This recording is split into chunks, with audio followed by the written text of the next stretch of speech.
नमस्कार, आप देख रहे हैं खबर नौरंगी की और मैं हूं आपके साथ मानवी ठाकुर। शुरुआत करते हैं आज की खास खबरों से।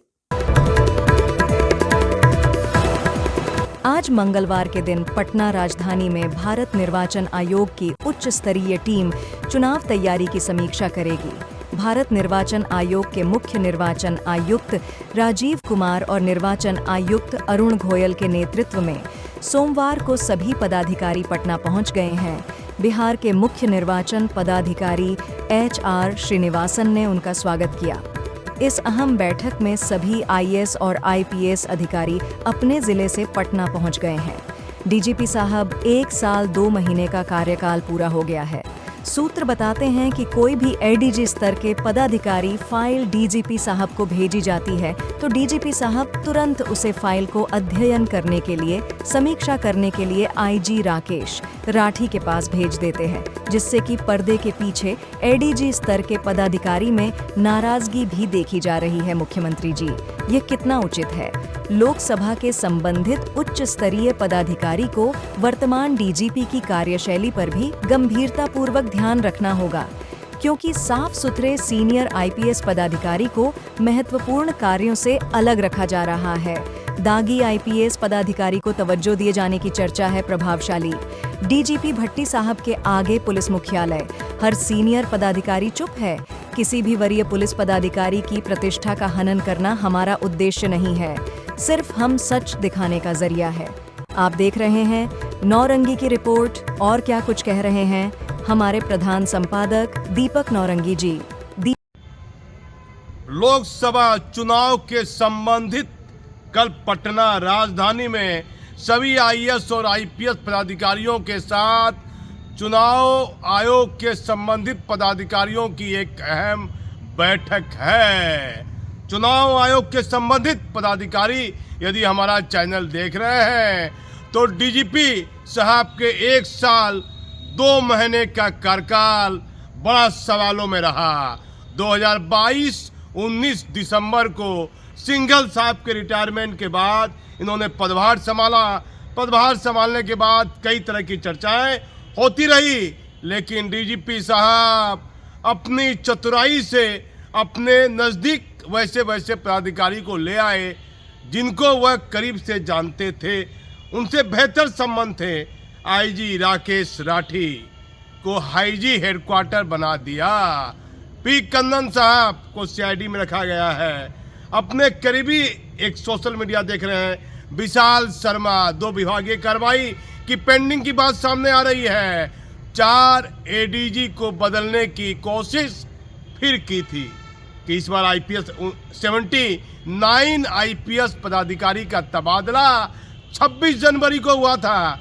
बताया जा रहा था कि 4 ADG स्तर के पदाधिकारी का तबादला DGP साहब के मन में है। क्या मन में है, इसे तो किसी के मन में आप जाके नहीं देख सकते हैं, लेकिन जो चर्चाएं हैं, जो सरकार और DGP साहब के करीबी पदाधिकारियों में जो चर्चाएं हैं, उस चर्चा पर यदि यकीन करें तो एक बड़े ADG स्तर के पदाधिकारी जो थोड़ा सा हेडक्वार्टर में है, उन्हें BMP की जिम्मेदारी देना चाहते थे। ADG STF हट गए और वहाँ अमृतराज साहब चले आए हैं। वहाँ बताया जाता है कि ट्रैफिक ADG सुधांशु साहब को भी लाना चाहते थे। वहाँ चर्चा थी कि और भी कोई ADG आ सकते हैं, लेकिन अमृतराज साहब वहाँ ADG STF के पद पर आ गए हैं और सुशील खोपड़े साहब मद्य निषेध में ADG हो गए। और उसके बाद एक ADG को राजगीर भेजने की बात थी, जहाँ बिगुन यासन साहब हैं राजगीर में ट्रेनिंग सेंटर में। 4 ADG को बदलने की तमन्ना थी, एक में पूरी हुई, STF के ADG हट गए।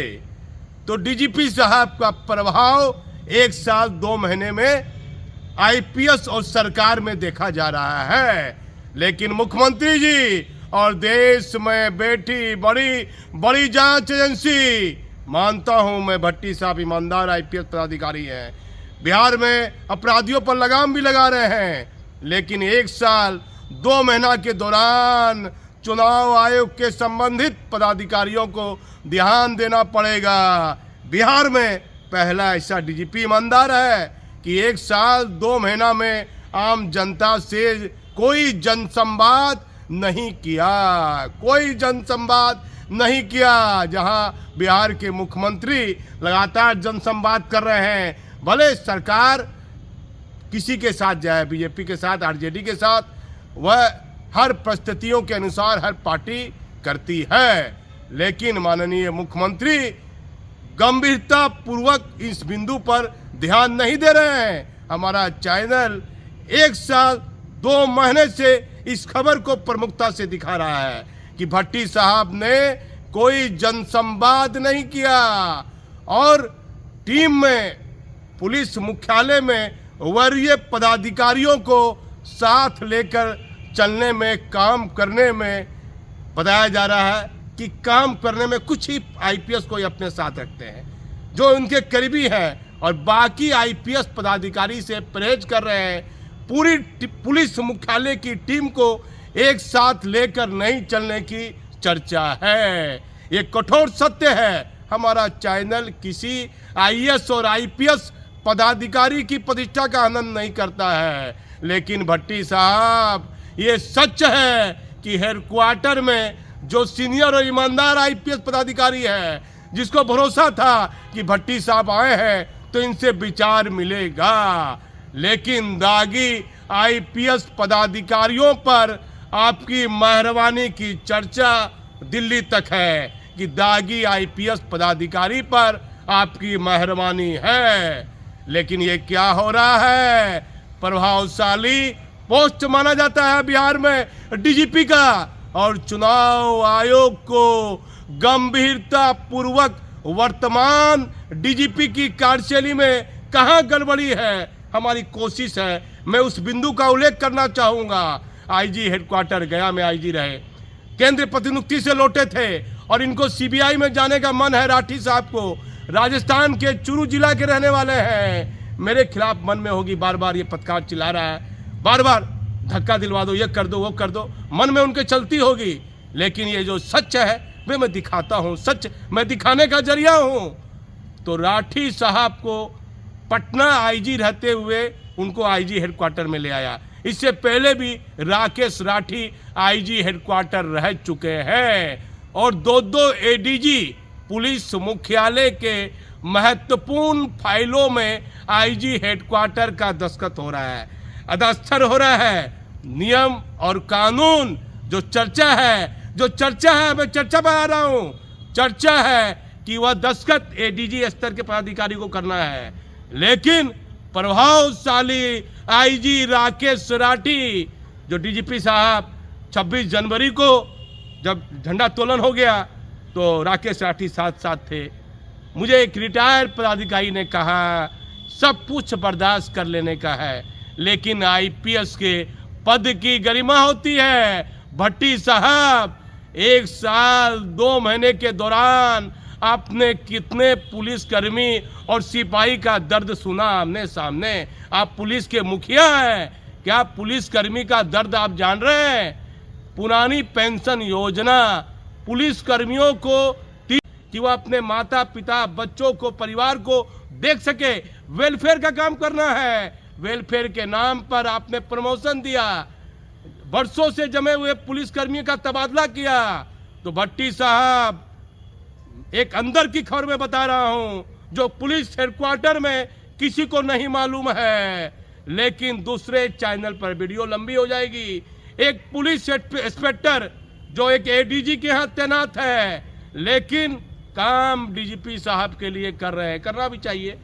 पुलिस मुखिया डीजीपी होता है तो कोई भी सिपाही है तो डीजीपी का दिन रहेगा, लेकिन वह इंस्पेक्टर साहब बताया जाता है भोजपुरी फिल्म में भी काम किए हैं। तो दूसरे चैनल पर वो खबर हम बताएंगे, ये बहुत बड़ी खबर हो जाएगी। लेकिन डीजीपी साहब के 1 साल 2 महीने की कार्यशैली आईएएस और आईपीएस महकमे में ये बताती है कि कार्यशैली बेहतर नहीं है, लेकिन प्रभावशाली है। भट्टी साहब प्रभावशाली है। राकेश राठी साहब सीबीआई में जाना चाहते थे, पुनः सीबीआई से लौटे हैं, पुनः सीबीआई जाना चाहते हैं, लेकिन फिलहाल आईजी हेडक्वार्टर के पद पर है। चुनाव आयोग के जिम्मेदार पदाधिकारियों को ध्यान देना होगा। मैं सच बता रहा हूं, ये चर्चा है कि दागी जिन पर विभागीय कार्रवाई लंबित है, जो भरोसेमंद आईपीएस पदाधिकारी राज्य सरकार में नहीं माने जाते हैं, वैसे पदाधिकारियों को डीजीपी साहब अपनी टीम में लेकर चल रहे हैं। मैं सच दिखाने का जरिया हूं। आप हमारे चैनल पर बने रहिए। मैं भागलपुर से दीपक नौरंगी।